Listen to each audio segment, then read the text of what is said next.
Bom dia, boa tarde, boa noite. Este é o iArtCast, o podcast de pesquisa do Instituto de Artes da Unicamp. E nós estamos aqui para mais uma entrevista com uma pessoa que mora no meu coração, muito legal, que é professora da dança, do Departamento de Dança, Artes Corporais, do Instituto de Artes, que é Daniela Gatti. Dani, bem-vinda. Muito obrigado por ter aceitado o nosso convite. Obrigada, Ney. Nossa, é uma honra imensa estar aqui participando, né, deste podcast aí de vocês, desse projeto tão super interessante aqui para o IA, né, para a gente poder trazer e trocar, né, as pesquisas, enfim, todas as nossas experiências, né? Então, está sendo uma honra. A gente, assim, a nossa ideia, né, quando começou isso, é assim, trazer a pesquisa para um grande público, né? Fazer um trabalho de divulgação cultural mesmo, porque, em geral, né, esses podcasts ou palestras produzidas no mundo acadêmico, em geral, são muito formais, né? E a gente queria fazer uma coisa que fosse, assim, de grande acesso mesmo, né? Que levasse o conhecimento que é produzido aqui para fora da universidade, né? Então, esse é o projeto, né? Sim, é bem interessante. A gente precisa realmente fazer essa disseminação, né, do que a gente faz, o que a gente já desenvolveu. Então, toda a iniciativa, né, que tem essa perspectiva, eu acho que é super bem-vinda, né? Muito legal. Então, nós vamos começar, Dani. Eu gostaria que você é uma docente de estudo de artes há muitos anos, Sim. É uma pesquisadora com uma grande produção, é artista, né? Mas eu queria que você contasse aí para o nosso público como é que isso aconteceu, né? De onde vem isso? Como você começou? Como você chegou onde você está hoje? Tá. A minha trajetória, né, digamos assim, artística, né, ela começa com a dança mesmo, dança clássica, e isso antes mesmo da academia. Então eu já tinha uma formação tanto em dança quanto em música também. Depois eu segui para a área acadêmica, fazendo daí graduação. Eu lembro que... Onde você fez graduação? Então, eu fiz graduação em Santa Catarina, na UDESC. UDESC. Na UDESC, porque eu fui para lá e para Florianópolis, e eu não tinha ainda a graduação, porque a minha intenção sempre foi de dançar. Então, eu morei fora, morei na Holanda, estudei lá, dancei, e dancei em São Paulo também bastante, dancei aqui em Campinas, né? Na Academia de Balé Lina Penteado, que eu fiz a formação praticamente toda aqui de dança. Ela formou muita gente, né? Muita gente, assim, foi. Nossa, o que ela lançou de Sim. dançarinos para o mundo inteiro, né? Porque foi uma década, assim, onde a dança aqui em Campinas, ela era um polo, porque tinha só Rio de Janeiro e São Paulo, e Campinas aí agregou os profissionais do Rio e de São Paulo para a formação das pessoas do interior, de outras localizações, né? Então, acho que foi um lugar bem interessante, assim, para a formação, né, de jovens da dança. E então, depois da minha experiência assim mais artística, eu resolvi daí fazer mais tardiamente a minha vida acadêmica, e aí eu fui fazer teatro na UDESC. Então, na verdade, essa integração das áreas, né, teatro, dança e música, sempre me acompanharam, desde sempre, né? E depois que eu terminei a minha graduação lá na UDESC, eu voltei para Campinas e fui fazer mestrado aqui na Unicamp, e também fui substituir uma professora da dança, que é a Holly Cavell, né? Com quem eu dancei alguns dos seus trabalhos coreográficos, e eu tive a oportunidade, então, de lecionar, né? Dar algumas aulas aqui na Unicamp. Então, com isso, eu estava fazendo meu mestrado, dando algumas aulas, né? Que era um concurso emergencial que eu tinha feito. E minha vida começou, assim, a desenvolver aqui na Unicamp, né? E depois disso eu já prestei concursos, enfim. Só que eu prestei concurso como MA, porque a gente, né, tem essa carreira aqui na Unicamp. Para quem não sabe, MA é uma carreira paralela de docência que nós temos no Instituto de Artes, que é o mestre artista, ou seja, justamente para você distribuir docentes que vêm do mundo acadêmico, né, mestrado, doutorado, com aqueles que vêm da prática artística, né, e que não possuem essa formação acadêmica. Exatamente. Então, e que bom que tinha esse espaço, né, dos artistas poderem adentrar, né, o universo mais acadêmico, e desde então, aí sim, o meu percurso acadêmico começou a se desenvolver mais fortemente a partir do meu mestrado, né. Então, assim, a minha via de pesquisa dentro da Unicamp, ela traz esse histórico, né? Esse histórico artístico, o qual eu sempre tive essa experiência, tanto com música, né? Com música, eu tive aula com o Fernando Carvalhais, da Unesp, de música antiga, né? De canto. Tive aula também de flauta transversal com a Irna Coelho também, de flauta. Então, assim, foram caminhos, trajetórias bem interessantes, assim, com as artes, né? Mas a minha escolha foi sempre a dança como primeiro ponto ali na frente, né?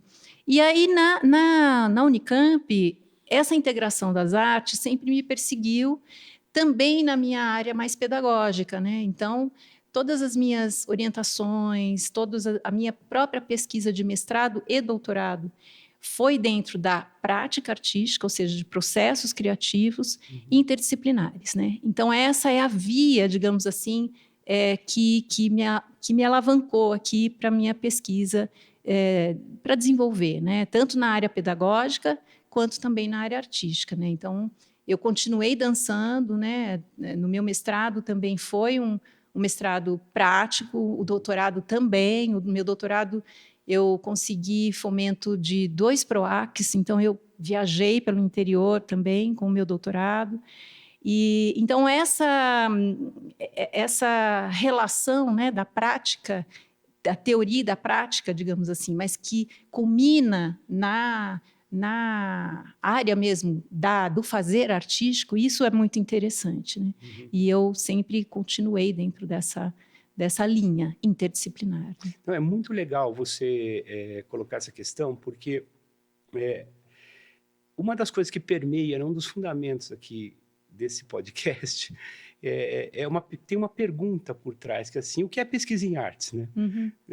Tudo que a gente faz aqui, de certa forma, passa por essa pergunta, né? O que é pesquisa em artes, né? Existe pesquisa em artes? E assim, é curioso que muita gente não sabe sequer que existe pesquisa em artes, né? Então, você vê muita gente achando que pesquisa é só o laboratório, é só as ciências duras, né? A física, né? A química, e que as artes fazem arte, né? Então, assim, o que é pesquisa em artes, Dani? Então, é esse espaço laboratorial também, onde a gente se coloca como o sujeito do laboratório, ou seja, o ratinho, né? Então, a gente, ao mesmo tempo, observa o ratinho e a gente é o ratinho, né? Digamos assim, fazendo só um paralelo. Mas isso é muito interessante, porque você vai numa investigação mais aprofundada daquilo que você tem enquanto intenção, né? Da própria expressividade, da própria comunicação. Então, a arte ela tem esse processo de investigar, né, a arte, digamos assim, mas fazendo arte, você estar, de alguma forma, também trocando o pneu com ele andando, né? Ou seja, você está fazendo e você está investigando e você está... É como se você colocasse assim... Tem até uma linha, né, de pesquisa que chama prática como pesquisa, que é exatamente essa proposta de você estar olhando para o seu fazer, digamos assim, analisando, observando, propondo, né? Criando perguntas, criando novas propostas a partir daquilo que você está elaborando. É um grande processo laboratorial mesmo. Né? Porque a gente viveu essa discussão na década de 90 muito forte. Talvez a música tenha se antecipado um pouco, né? Porque ela, assim, cronologicamente, ela veio antes das outras áreas, né? Mas eu lembro que a década de 90 foi quando começaram a surgir os primeiros cursos de pós-graduação no Brasil. Claro, você tinha pontualmente um aqui, né? A ECA, o Salvador também, Sim, Bahia. Que é o curso mais, aliás, o curso mais antigo de artes do Brasil, viu, gente? Foi um curso de dança, né, Dani? O curso de dança da Federal da Bahia, que depois teve logo em seguida o curso de música, isso é da década de 50. né? A ECA é da década de 60, a ECA USP, né? É década de 60. Mas aí, aí se formaram as graduações, né? Se espalharam graduações em arte nas várias áreas pelo Brasil inteiro. Mas a pós-graduação ela começa a ser discutida na década de 90. Aí começa a proliferar os programas de pós-graduação em artes no Brasil. E, na época, eu lembro como a discussão foi dura. Porque muita gente não reconhecia... Você tinha os dois extremos. Muita gente não reconhecia a produção artística como um ato de pesquisa. Então, assim, para você fazer essa cabeça da época, né? Esse lado da época. Para você fazer uma pesquisa na área de arte, você tinha que fazer uma pesquisa histórica, uma pesquisa sociológica, uma pesquisa etnográfica, enfim, Exatamente. era sempre um outro suporte, né? E havia o outro lado que dizia que não, o próprio fazer artístico gera pesquisa. Exatamente. E foi uma briga intensa, porque também nesse outro lado haviam os radicais. E esses radicais, eles eram daqueles que falavam assim, não, se eu fiz um concerto, já vale por uma tese. Sim, e aí os mais ponderados diziam, não, também não é assim. Isso né? mesmo. Porque uma coisa é a pesquisa que você faz para você mesmo, para você tocar, por exemplo, para você dançar. Sim, né? sim. É uma pesquisa puramente artística. Por que um concerto ou um espetáculo por si só não é uma tese? Né? É porque, para virar tese, você tem que, de alguma maneira, deixar o legado do teu processo para o que vem depois. Né? Porque conhecimento se transmite assim. Não basta o sujeito assistir teu espetáculo para entender tua pesquisa. Você tem que dizer algo para ele. Eu cheguei aqui assim. Né? Sim. E esse processo a gente viveu, né, muito intensamente, né? Mas a gente conseguiu, né, provar para a CAPES que hoje existe um Qualis artístico, ainda que não esteja totalmente resolvido, né? Mas foi uma discussão muito dura, né? E hoje não, hoje a gente consegue ter, sim, né? Sim, a gente consegue. Eu acho que a gente está... Não são todos os lugares que ainda aceitam esse tipo de perspectiva de pesquisa, né? Muitas universidades do mundo, se você for ver, ainda tem essa linha mais tradicionalista mesmo, no sentido de que, sim, uma pesquisa na área das artes, ela tem que ter esse cunho voltado, por exemplo, para as questões mais antropológicas, mais sociológicas, e que mesmo assim, nas artísticas, a gente pode fazer esse diálogo. Claro, tá, não tem... Não estou sendo excludente. Sim, a gente assim, não exclui. É mas, possível fazer. Com certeza. Mas o que é interessante é a gente trazer, escolher como objeto de estudo exatamente o processo criativo, né? Então, você pegar como objeto de estudo aquilo que permite você experimentar e explorar, e aí sim você pode trabalhar com uma análise, você pode trabalhar com a perspectiva mais interpretativa, enfim, você pode buscar descrição de processo. Você pode fazer trabalhos comparativos, enfim. Então, acho que a pesquisa artística, ela ganhou, eu acho que nesse diálogo, né, assim, entrando na academia, né, porque ela cresceu, ela se tornou mais robusta, né, digamos assim. Ela muda um pouco só, no caso, eu só vou tocar e acabou. Não, você cria um outro olhar, né, uma complexidade maior daquele tocar, né, daquele lugar que você está como intérprete ou como criador, mas você traz uma discussão, você traz um olhar crítico para aquilo, um olhar justamente para passar para frente, né? E com isso a gente quebra também um outro mito que existe, né? Especialmente nas manifestações mais populares ou mais assim genuínas, vamos dizer assim, mais intuitivas, tal, que havia um preconceito muito grande contra o estudo, né? É assim, eu lembro assim, na área de música, por exemplo, que fala, não, eu não vou estudar, aprender a ler, aprender harmonia, essas coisas, porque vou perder a espontaneidade. Eu faço tudo aqui de ouvido e tal. E olha, eu não tenho problema nenhum com quem faz essas coisas de ouvido, viu? Tem grandes músicos que só fazem coisas de ouvido.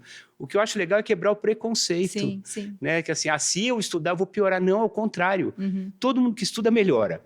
Se você já é bom, né, você fica melhor. Então, agora eu ia te perguntar uma coisa que também é uma curiosidade minha, inclusive, né, sobre a tua área. A área de dança no Brasil, aí, no mundo acadêmico, né, de pós-graduação, pesquisas, produção acadêmica. Sim. Como é essa área no Brasil hoje em dia? Assim, a pesquisa em dança, né, eu acho que ela vem no crescente, digamos assim, a partir da abertura de várias graduações, que eu acho que teve na época do Reúne, isso em 2013, se eu não estou enganada. É recente, né? É recente. Super recente. É 2007, enfim. No Reúne, o que acontece? Abrem várias graduações e por consequência, a pós-graduação também começa a entrar nas universidades, crescendo aí um amplo lugar para pesquisar dança, né? Então, isso se torna muito mais potente, assim, o interesse de profissionais, né, estarem trabalhando com pesquisa em dança, né, no Brasil. Então, aqui, né, no meu caso especificamente, eu também não conhecia essa realidade da pesquisa em dança na academia, né? Então, eu vim conhecer a partir da minha graduação, que eu começo lá no teatro, e depois eu faço esse desdobramento aqui na minha pesquisa com o mestrado, trazendo aí esse campo interdisciplinar. Mas é muito vasto, né? Então, a dança, justamente como você falou, abarca vários campos, né, da dança. Danças populares, dança contemporânea, dança histórica, enfim, você pode ir para um campo muito grande, né, de trabalhos e de pesquisas, isso no Brasil inteiro, né? Então, eu acho que a tendência é realmente cada vez mais, né, se aprofundar nas várias universidades que a gente tem aqui, né? E tem vários estudos já que falam, né, de quantas universidades que a gente já tem curso superior e de pós-graduação em dança. Então, isso E o diálogo é bom entre as universidades? Sim, eu acho que sim. Tem um trânsito legal? Tem. Nós temos, né, assim, os congressos, né, que reúnem, né, as pesquisadores em artes cênicas, de dança também, em várias localizações. Então, acho que a gente ganhou aqui um lugar importante, assim, de pesquisa, de trabalho, né, do conjunto do pessoal da dança. Eu tenho algumas questões conceituais assim, que eu queria colocar para você. A primeira é a seguinte. Há alguns anos, aproximadamente uns 20 anos, por aí, não sei exatamente, a dança sofreu um certo ataque, assim, né? Porque, de certa forma, tentaram roubar o espaço de vocês, né? Porque a educação física reclamou esse direito, né? Falar assim, não, a dança é uma atividade física e, portanto, ela está no rol da educação física e não das artes, né? E o que eu queria saber de você? Duas coisas. Primeiro, assim, você deve ter acompanhado essa discussão intensamente, né? Sim, muitos anos. E, assim, Então, a primeira coisa, assim, a tua posição em relação a isso, né? E a segunda coisa, em que pé está hoje, né? Porque eu sinto que arrefeceu essa discussão, né? Daquela época para cá, sim. Né? Teve uma acomodação. Sim, baixou a poeira, né? Teve sim. Eu acho que agora o processo mais complexo agora, né, que tem uma fricção maior, eu acho que é na área mesmo das escolas, que é a área do ensino. Eu acho que isso é um ponto mais nevrálgico nesse momento, assim, da dança. Agora, com relação à educação física, eu acho que o contexto, né, a gente vai vivendo e a gente vai trabalhando em cima das questões que vão aparecendo. Eu acho que naquele momento realmente teve esse lugar, né, de questionamento, né? E de colocar uma posição da dança, né, porque é uma área jovem de conhecimento, digamos assim, dentro da academia, né? E que está buscando o seu espaço, né, de trabalho, o seu espaço de inserção mesmo na sociedade, né? Então, quando você lida com uma área, né, que fala assim, não, vocês não... A área de vocês está aqui, está dentro.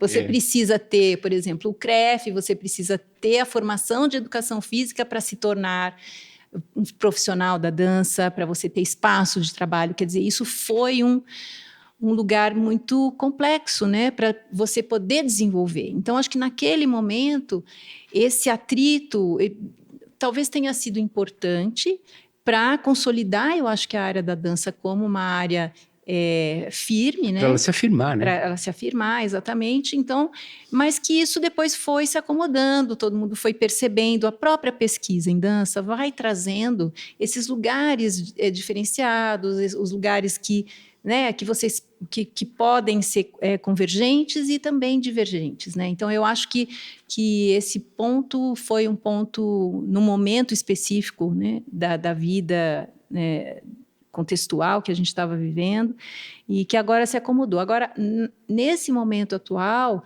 é muito voltado para os professores de dança formados, né, em licenciatura, como que eles conseguem se inserir nas escolas, uma vez que, por exemplo, divide-se, por exemplo, o professor de artes, né, com todas as áreas, né, das artes. Então, os artistas visuais, não, a teatro, área de educação artística no dança. Brasil ela é equivocada. Isso eu acho que assim, não tem nem o que discutir. É um grande equívoco. Isso. Né?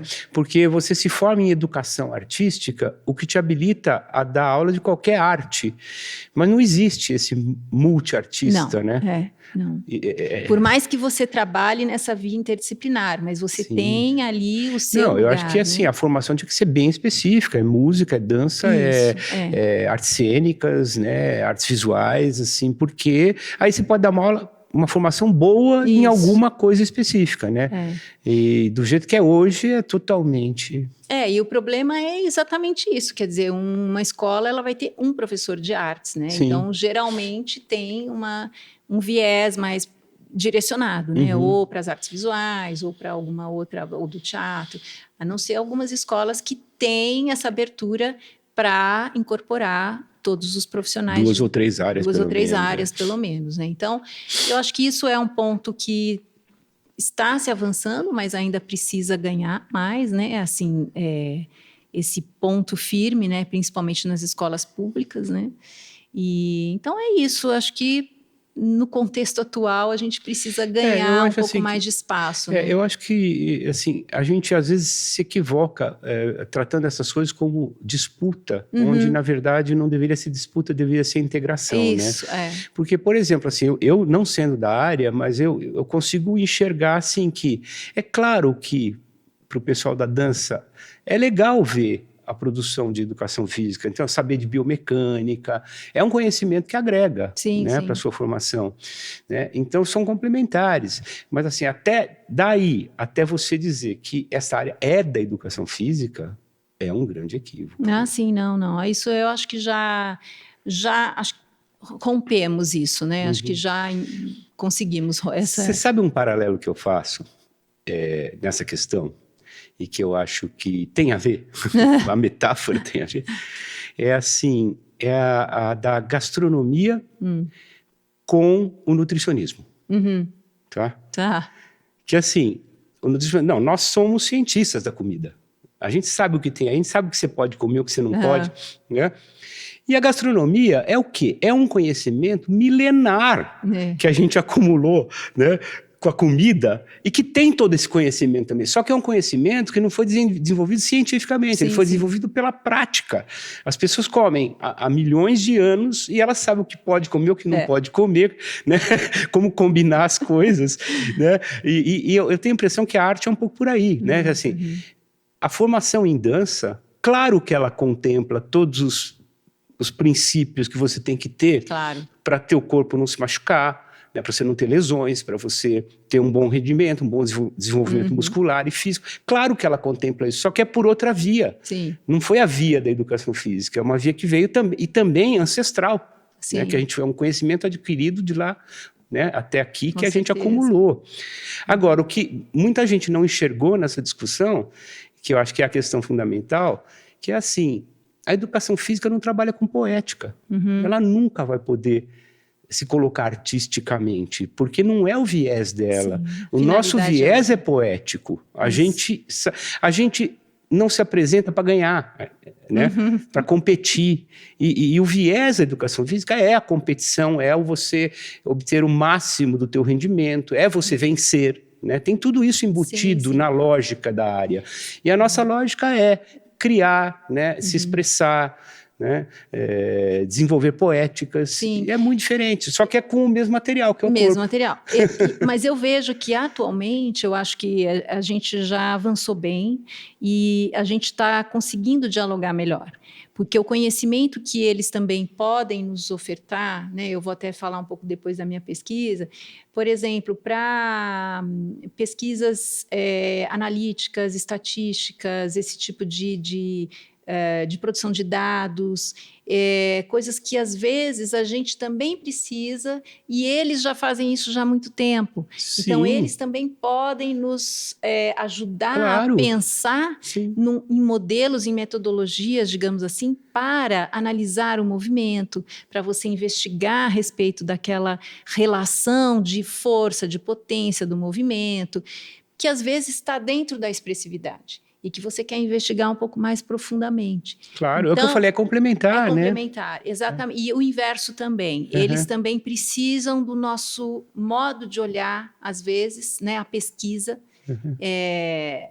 na educação física, eles às vezes se apropriam também de elementos para as respostas que eles precisam. Então, eles precisam entrar também na nossa área. Então, eu acho que agora começa a ter um pouco mais desse entendimento e dessa dialogia. Eu acho que desse diálogo. Né? Você falou agora há pouco que daqui a pouco você ia falar alguma coisa da tua pesquisa. Fala já. Não, então, assim, a pesquisa atual... Aí eu vou falar um pouquinho dessa minha pesquisa interdisciplinar, né, que eu trago no meu mestrado, no meu doutorado. Eu trabalho muito dentro dessa perspectiva também da literatura. Eu trago no meu mestrado a Medeia, né, que é um texto de Eurípides, mas eu não trago o texto de Eurípides especificamente, mas eu trago uma cantata, que é de um francês barroco, de Louis-Nicolas Clérambault, que ele traz na cantata dele o texto da personagem Medeia, né, dessa tragédia, e que traz essa personagem dentro de uma dualidade muito forte, muito intensa. Então, eu trouxe essa cantata para estudar tanto o meu processo experimentos coreográficos, né, que é o meu mestrado, e trazendo essa perspectiva da personagem. Então, eu também alio o teatro, né, de alguma forma, a música, porque eu faço um roteiro, digamos assim, a partir do que é a estrutura de uma cantata, entre áreas e recitativos. Então, eu construo no meu mestrado essas interações estruturais e também estéticas, né, no que se refere também à questão da personagem. E aí eu vou construindo isso e trago, em termos de movimento, todo um tratado de movimento das mãos. Por quê?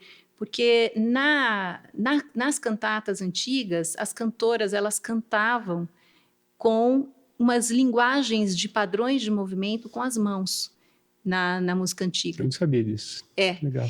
E principalmente na cantata barroca. Então, o texto, eles cantavam, por exemplo, eles iam falar algum diálogo em relação ao Deus, que, enfim. Então, tem todo um código que era da quironomia.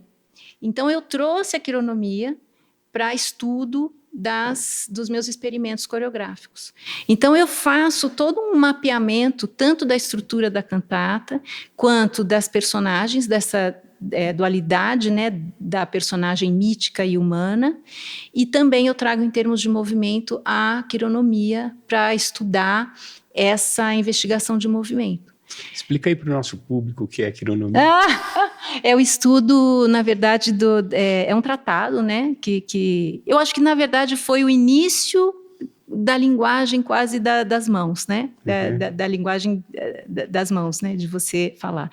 Mas é um tratado exatamente nisso, das expressões, que foram estudadas as expressões de comportamento também, e que aí foi feito também os estudos de códigos de gestos, onde tinha aí os direcionamentos. Então, assim, apontar o dedo, com raiva, então tinha esse nosso gestual cotidiano. O gestual cotidiano. E é uma curiosidade, eu não faço a menor ideia do que eu vou perguntar, mas é assim, o desenvolvimento de linguagens como Libras, por exemplo, Sim. Tem a ver na origem com esses estudos? Tem a ver. A origem, na verdade, vem desses tratados, né, da quironomia, e depois outros autores, né, outros pesquisadores, eu não sei exatamente o nome que dá para esses tratadistas, né, os tratadistas, exatamente. Eles, aí eles vão direcionando para, por exemplo, uma linha muito mais comunicacional. Então, aí vão criando outros tratados, e aí vai por exemplo, um holandês que fez esse tratado, que aí sim, que eu não lembro o nome, acho que é Austin, o nome dele, que faz exatamente essa direção, que vai codificando aí para o que a gente tem em Libras hoje, mas, enfim, é 1700 e... Não, sim, é uma coisa antiga, né? Então, assim, eu gostei de fazer porque é exatamente isso, a pesquisa, ela alinha tanto o fazer, mas ela investiga todo traz um conhecimento todo à tona, que estava um conhecimento que estava perdido. Exatamente. Inclusive agora. Eu estou aprendendo tudo isso que eu não sabia. Acho que o pessoal lá está aprendendo também. Acho que pouca gente sabe isso. Sim, então, esse foi meu mestrado, e depois o meu doutorado eu ainda também trago a literatura como um foco que alinha, né, toda a investigação, que é o romance. Então, o primeiro eu trabalho com a tragédia e o segundo eu trabalho com romance, 2 romances, né, que do Marquês de Sade, que aí também trabalha 2 personagens, que é Justine e Juliette, que são 2 irmãs, e eu também faço um processo criativo onde eu trago a minha irmã também para participar desse espetáculo. Patrícia Gatti. Eu faço isso, eu faço uma metalinguagem. Beijo para Patrícia. Cravista, né? Então, eu trago cravo, e dentro dessa dualidade, né, entre vícios e virtudes, entre essa relação, né, também dualística, digamos assim, eu coloco os instrumentos musicais, toda a textura sonora. Então, eu trabalho música eletroacústica e o cravo. Então, eu sempre gosto de fazer essa relação, né, assim, nos meus processos de criação. E também eu trabalho... eu não falei do mestrado, mas eu trabalhei a máscara neutra também, e nesse também eu trabalho um pouco de máscara, também alinhando um pouco o teatro. Então, foi bem interessante o processo de construção desse espetáculo que eu chamei de Vícios e Virtudes. Quem dirigiu foi uma professora do teatro aqui do IA, Quem? a Verônica Fabrini. Verônica, grande diretora. Isso. Eu vou trazer ela aqui também. Que bom. Então, a Verônica dirigiu esse trabalho, e foi muito interessante, né, por eu estar em cena com a minha irmã, e a gente ganhou o PROAC, 2 vezes, e a gente continuou esse trabalho por um tempo. E assim, depois disso, eu começo a investigar cada vez mais essa relação com a música. A música, para mim, sempre foi muito forte, né? E eu encontro daí quem mais, nada menos que o professor também do Instituto de Artes, o Jonatas Manzoli. Sim. Que foi uma parceria muito interessante, porque ele me chama para coreografar algumas peças dele, mas aí tem essa relação também com uma nova linguagem que adentra aí o meu campo, que é completamente novo, que é a questão da tecnologia.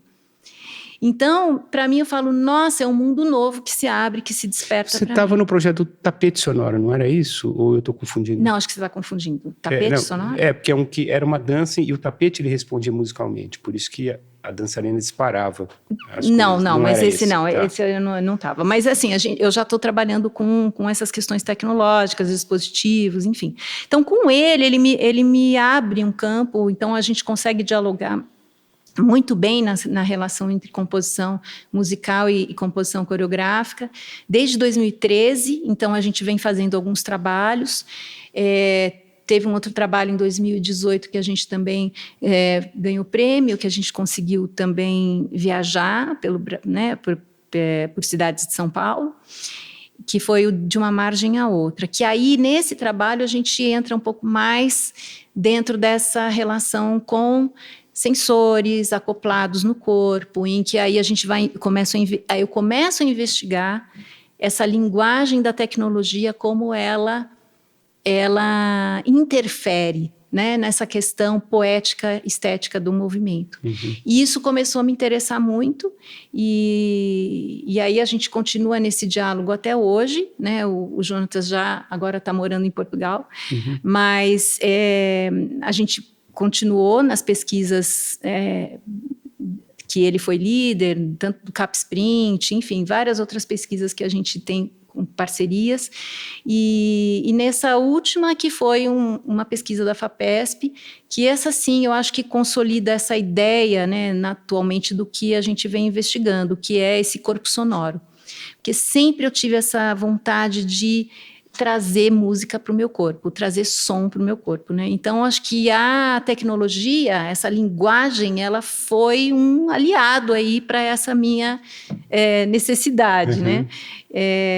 E aí a gente começou, então, a investigar um pouco mais dispositivos, assim, interfaces diferentes. A gente começou a trabalhar com o dispositivo celular, né? Ou seja, a questão do movimento quando ele está segurando o celular, o que acontece, ele criou um aplicativo, a gente usa também sensores acoplados e representações de imagem. Aí a gente começou também a trazer a imagem como um disparador aí para a investigação. Então, atualmente, a pesquisa que eu estou, assim, alinhada nesse momento é nessa relação de movimento, som e tecnologia e imagem, né?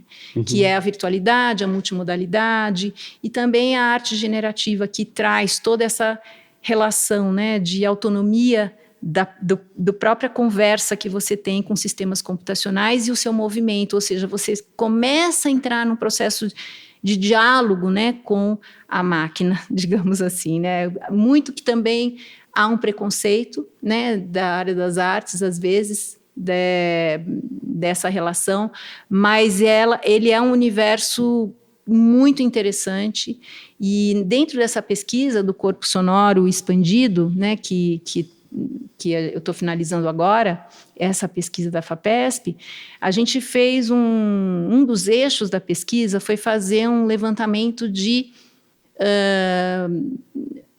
qualidade de movimento, de padrões e de protocolos de movimento, né? Então, assim, tanto para bailarinos como para não bailarinos, né? Como que isso se dá, o som incorporado no movimento, o que isso interfere, qual é a mudança que acontece para bailarinos e para não bailarinos. Então, a gente teve surpresas aí bem interessantes, como o som incorporado no movimento, ele potencializa uma qualidade muito mais precisa do movimento, digamos assim, para os não bailarinos. Então, isso foi um dado importantíssimo, né, que a gente conseguiu. Eu vou dar continuidade nessa pesquisa, porque isso também abriu um campo de interesse para outras áreas, por exemplo, da própria saúde, né, assim, de pessoas, no caso de doenças degenerativas, ou enfim, que podem se apropriar, né, dessa pesquisa de incorporar o som no movimento para aplicação de algum tipo de situação, né? Legal, explica um pouquinho melhor para a gente como funciona, né, esse som no corpo, né? São sensores que disparam dispositivos que produzem o som. Que produzem o som, exatamente. A gente tem os sensores, eles têm 3 eixos e principalmente a gente consegue trabalhar em função do acelerômetro, né, do seu movimento. Tem também do espaço, então também depende, são 3 eixos, né, que ele vai capturando do seu movimento. E o que acontece é que um sistema computacional se liga, né, a esse sensor, acopla, e a gente tem protocolos de sons, digamos assim, que você pode ir escolhendo e que se conecta com os sensores, né? Uhum. E a partir disso você consegue estabelecer, dependendo do protocolo de padrão de movimento que você está propondo, ele pode ir mudando sonoramente, ele pode ir trabalhando dentro disso, né? Então, basicamente, o sistema computacional é que vai fazer isso, né? Que vai fazer essa inter-relação, né? Dessa interface, que é o que está acoplado do sensor, e o movimento e o som. Então, o que é interessante disso é que muda a lógica de criação de movimento, porque você tem que trazer um modo mais complexo de gerar, porque você precisa estar conectado com o próprio sensor e o próprio som que é gerado. Então, você tem uma complexidade maior no seu... Se você gera o som e você tem que reagir a ele. Exatamente. Né? Você tem os dois lados. Você você tem produz os dois lados. E depois você dança, né? Claro, porque então... você tem que trabalhar com silêncio e som o tempo todo, né? O silêncio e o som, para você poder criar a musicalidade, para você poder criar essa proposta, né? Digamos assim. E, ao mesmo tempo, você tem... você não tem o controle... não tem. Assim... deixa eu tentar elaborar essa pergunta. É assim, você, usando o teu corpo, você está produzindo som. Então, você também... como é que você trabalha esse silêncio? Você tem gesto e tem silêncio, se o gesto está produzindo som. Como é que Exatamente. O próprio... um dos dados que a gente tira também, né, que a gente recolhe, é esse estágio zero, digamos, de movimento, que é muito difícil você conseguir, né? Sim, você ficar imóvel completamente. Exatamente. É dificílimo. Muito difícil. Então, mas de qualquer forma, é assim, o som, você consegue trabalhar esse som dentro de uma programação onde você consegue, por exemplo, a partir do acelerômetro, você tem digamos, um rabo do som que pode continuar e aí ele passa para o que a gente chamou isso de ciclos existenciais. É quase que o som que nasce, que continua e que morre, né? E a gente faz isso com o movimento também, dentro dessa ideia de ciclos existenciais, né? Ele tem um ciclo. Uhum. Ele inicia, ele dá o start, o impulso do movimento, o impulso do som, ele reverbera, ou seja, o movimento reverbera, ele tem uma sequência, digamos assim, do movimento, e aí ele finaliza, né? Ele morre, né? Digamos assim. Então, dentro desse conceito, né, de ciclo existencial, é que a gente foi criando essa proposta, né, de compreender o movimento a partir dessa ideia, né, desse ciclo. Muito legal, Dani. Eu vou te fazer outra pergunta conceitual aí, que tem muito a ver com tudo que você disse aí. Você que teve toda a tua vida ligada à dança, mais ligada à música também, você também deve ter vivido um grande debate que também afirmativo da dança enquanto arte, né, que foi essa independência da música. Uhum. Né? Porque, assim, até muito recentemente, em termos históricos, até muito pouco tempo, a dança sempre foi vista quase como uma complementaridade da música, né? Uhum. A dança não existia sem a música, né? E chegou um momento que a dança, enquanto arte, chegou e falou, não, nós somos uma arte autônoma, nós não precisamos da música, né? Embora muitas vezes a gente esteja com ela, a gente não precisa da música. Sim. Isso foi uma coisa muito importante nesse sentido da afirmação da dança enquanto arte, né? Também queria saber a tua visão disso e como está esse processo hoje, enfim, né? Porque eu achei muito significativo esse momento em que a dança chega e fala, não, nós não precisamos da música. Sim, né? Sim. Eu acredito que, assim, vários artistas, né, por exemplo, mesmo nessa ruptura, né, digamos assim, com a música, nunca se perdeu o diálogo com ela, né? Você pode, por exemplo, pegar o Merce Cunningham e o John Cage, por exemplo, por mais que cada um afirmasse individualmente independência, eles, o diálogo era maravilhoso, né? Então, assim, eu acredito que a afirmação ela foi importante, né, para esse entendimento da área da dança, né, enquanto essa liberdade da música que se tinha muito em relação à estrutura, porque as danças lá gig, tudo era minueto, tudo tinha essa, quer dizer, começa lá, né, essa relação toda com a música especificamente, né, as partituras todas, e, na verdade, começa a ter um despontamento aí da dança precisar se conhecer, né, enquanto essa área artística, né, não só dependente da música, da estrutura musical, enfim. Mas é a mesma forma, né, eu digo, dessa efemeridade, digamos, que a gente tem, né, da dança, de dançar e tocar ao mesmo tempo. São irmãs, são muito próximas, né, a dança e a música. Então, por mais que cada um, eu acho que escolheu entender que houvesse essa ruptura, mas eu acredito que o diálogo ela é fundamental. Eu vou dar um exemplo. Quando eu dou aula aqui na Unicamp, às vezes tem músico e às vezes não tem músico ao vivo.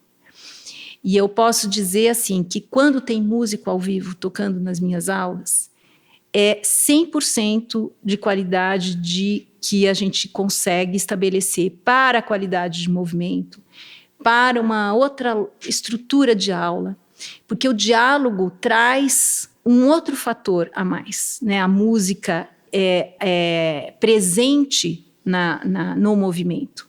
Então, eu vejo o quanto a música ainda ela é importante na formação desse bailarino da dança. Eu vejo uma importância muito, muito forte nesse entendimento mesmo do próprio conhecimento da área, né, da dança. Você sabe que eu posso até tá sendo meio superficial no que eu vou dizer, mas assim, eu tenho a impressão que existe aí também uma ancestralidade.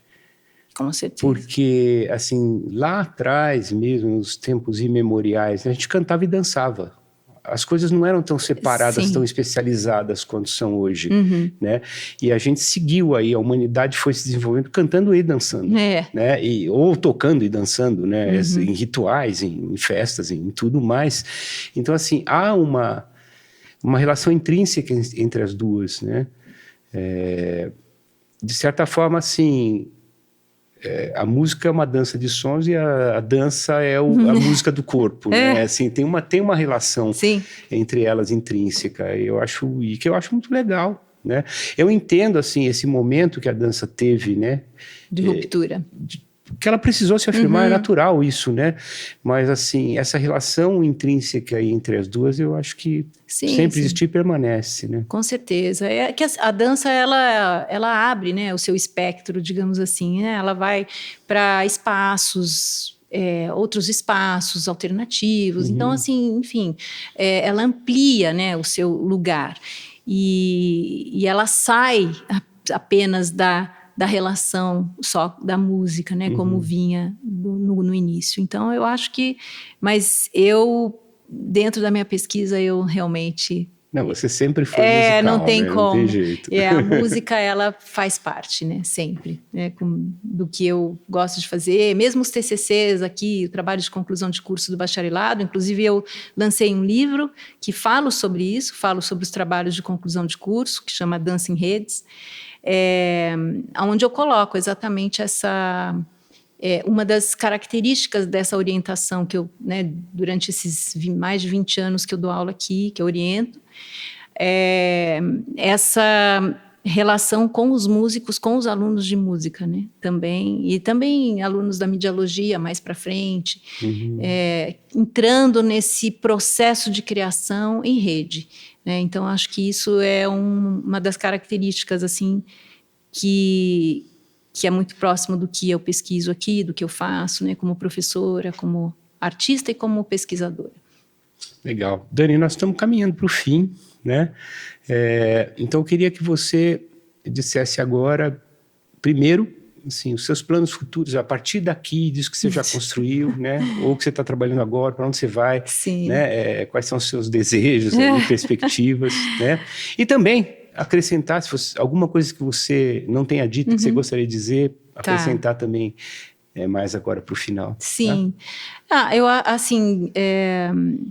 Eu acredito que assim, a universidade ela nos dá muito esse conhecimento muito mais amplo do que é só a sua área, né, de pesquisa especificamente. Estar numa universidade, principalmente como a Unicamp, que traz um conhecimento, né, muito maior, porque você está em contato. Então, por exemplo, nessa pesquisa eu tive contato com os professores da engenharia, professores da educação física, professores, né, de diversas áreas das artes, das humanas, da computação, enfim. Isso é um enriquecimento que não tem como a gente medir, né, assim, a importância disso para o processo criativo e para o seu processo de desenvolvimento humano mesmo, né? Então, eu vejo que a gente aproveitar a universidade dentro das relações que ela nos oferta, eu acho que isso é uma coisa muito, muito importante. Isso tanto na questão da pesquisa, quanto também nas relações humanas, né? E então, o que eu tenho assim como perspectiva é isso que eu sempre gostei de fazer, estar em relação, né, com as pessoas. Então, por exemplo, atualmente eu fiquei 4 meses em Portugal, né, fazendo um estágio de pesquisa lá, e também entrei em contato com professores das universidades lá de Portugal, que foi muito, muito interessante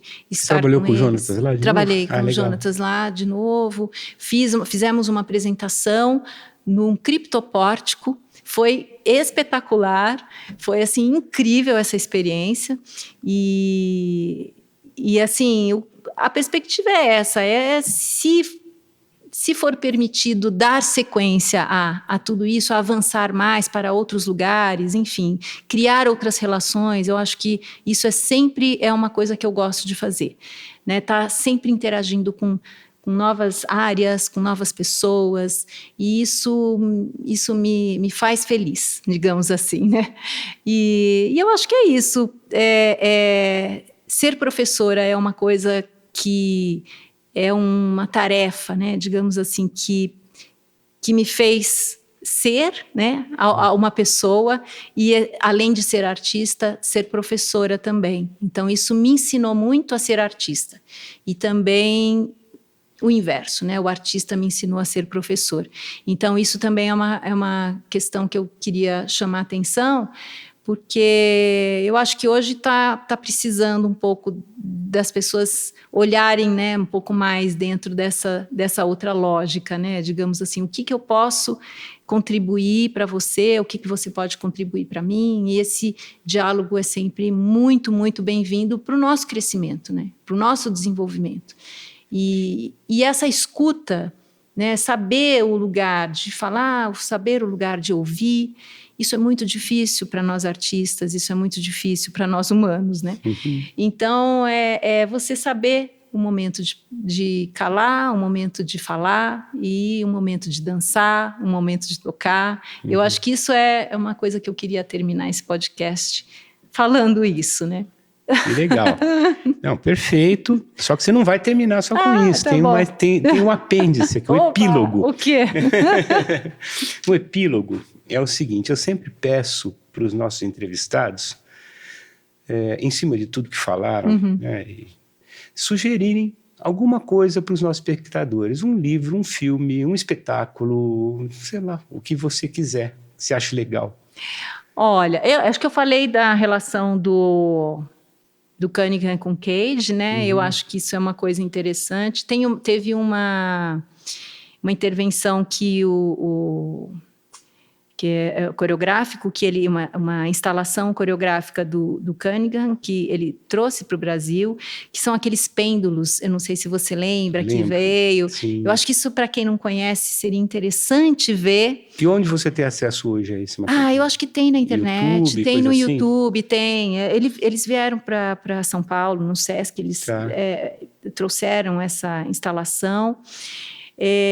Isso é uma coisa que é muito legal, assim, das pessoas verem, né, essa questão da dança contemporânea, né, dessa ruptura, né, da pós-modernidade, assim, que vai para frente, da dança contemporânea.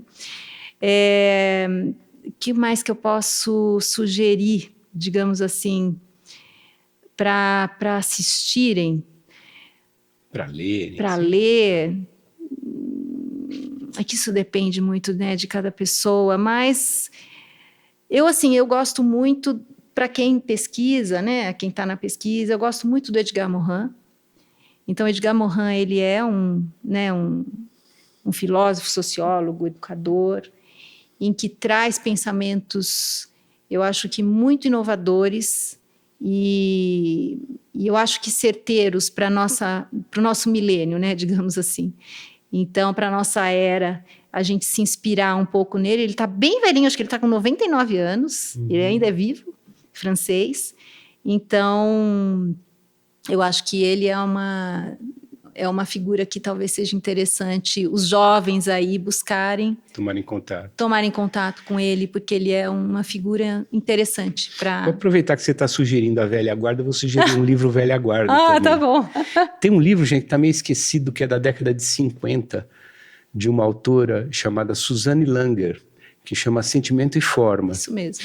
Nesse livro, ela procura identificar as matrizes de cada uma das artes, né? Assim, o que as define, né, como arte, cada uma delas. É um livro maravilhoso, eu recomendo. Muito bom. De resgatar. Bom. Ele foi editado aqui pela Perspectiva, naquela coleção Estudos. Eu uso ele para as aulas. Nossa, você usa demais também. Bastante. E está meio fora de moda, né? O pessoal não está falando muito. Mas é bom trazer essas figuras, porque elas... Eu gosto dos velhinhos. Os velhinhos são bons. Nossa, a produção acadêmica de umas décadas atrás era maravilhosa. Mas os novos também.